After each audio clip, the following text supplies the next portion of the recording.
Okay, so let's back up a little bit because it's been a minute since we've done this. So I want to give you a little bit of background on it to make sure that everybody's got the same opportunity for success.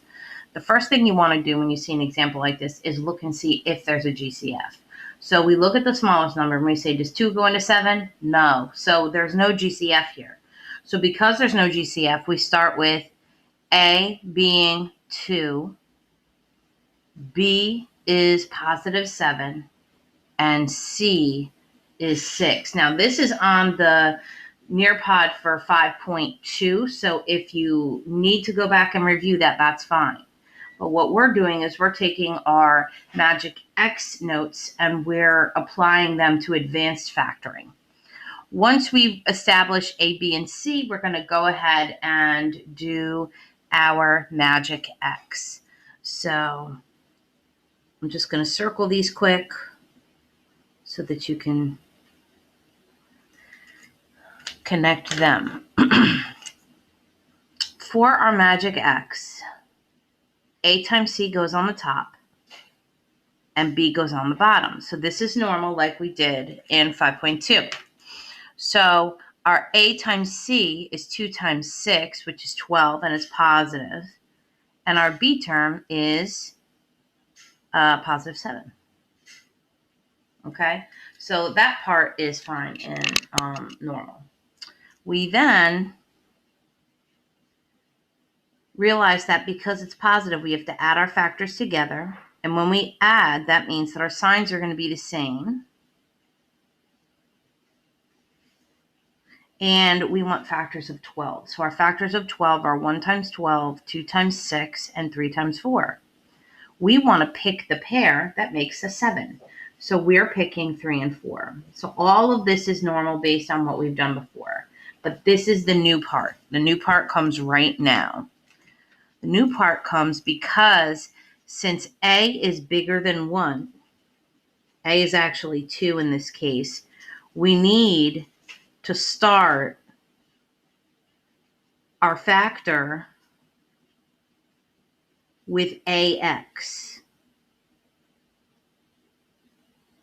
So in this term, we're starting with, we're going to start our factor with 2x on the left side and the right side of our x, because A is 2. So the A is 2, so that's what we have to do here and here. So this is going to be 2x plus 3, and this one is going to be 2x plus 4. And again, you know it's plus plus because the signs are the same and they match the bottom B. So plus 3 and plus 4 is going to give me a plus 7. They multiply to give us a 12. But you need to start your factor here with a 2x instead of just an x. All right, so that's the first change. Okay, so this is the first change. Then what we're going to do is we're going to rewrite it. So down here, we have 2x plus 3 and 2x plus 4 as our factors. But that's not the final answer. Okay, this is the second step. So after you rewrite this, your next step is to look and see if the smaller number goes into the bigger number or if there's any number that you can divide these by. And for 2x and 3, 2 doesn't go into 3. And that means that this stays the same.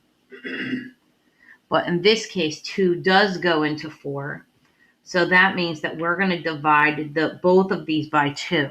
Okay, because 2 goes into 4. We're going to divide both of these by 2. And when we do that, 2x divided by 2 is just x, and then 4 divided by 2 is 2. And this is our final answer. Okay, so this is our final. And the way we get that is because when you have a number that's bigger than 1 for your A value, there will always be at least one GCF that you can divide out. It may not be in the first parenthesis, but it will be somewhere.